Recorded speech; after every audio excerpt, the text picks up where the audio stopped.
Principles of Biomedical Sciences. End of Year Timeline Project by Jenna Dang and Trinity Mobley.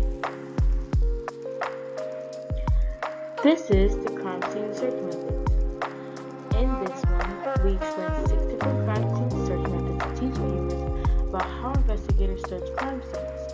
The tutorial included creating our own crime scene model and simulating it.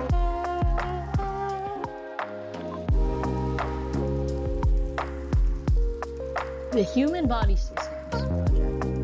In this project, everyone created their own interactive pamphlet of the 11 human body systems with a description of each on the back. We created the pamphlets to learn and study the systems as a visual guide. This will also help us in our second year of the Biomedical Academy.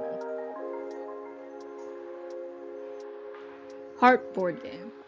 In this project, we created our very own board game that would teach its players blood flow to and from the heart as well as the chambers of the heart. Here you can see the project that we turned in.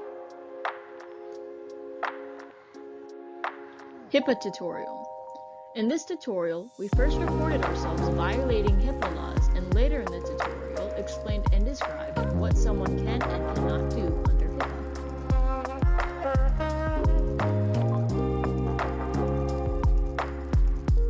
The phlebotomy lab. In this lab, we practice phlebotomy by creating a step-by-step tutorial on how to draw and test blood. We recorded ourselves drawing blood with a fake arm, and we tested it. And by testing it, we took the blood, and we put it into a tube, and then we placed it into a centrifuge, and we just simulated the whole process. Arm muscles model.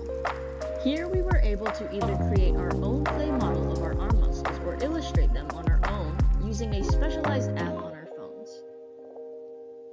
Here you can see a video that I turned in on my portfolio showing or demonstrating my illustrations.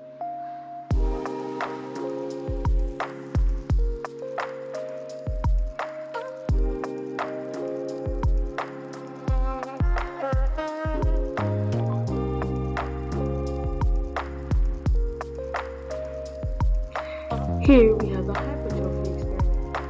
In this project, we as a class designed an experiment on hypertrophy. We went into the weightlifting room in the school and we experimented with different hypertrophy workouts to test how each workout would affect our energy levels. This was Finding Patient Zero. Finding Patient Zero was an activity the class did to simulate virus infections and how to find Patient Zero. With test tubes and a clear substance, everyone gave droplets of their own liquid to other people's liquids, and vice versa. At the end of the activity, tubes that showed a pink color were those who got infected. Through our own methods, teams determined who patient zero was. The Cold Hard Cache activity.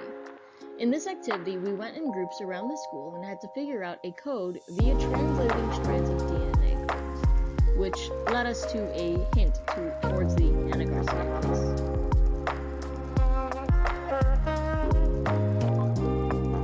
This was gram staining. In this lab, we practiced the gram staining procedure and the aseptic technique. Everyone completed the 9 steps to figure out whether the bacteria was gram positive, which would be purple, or negative.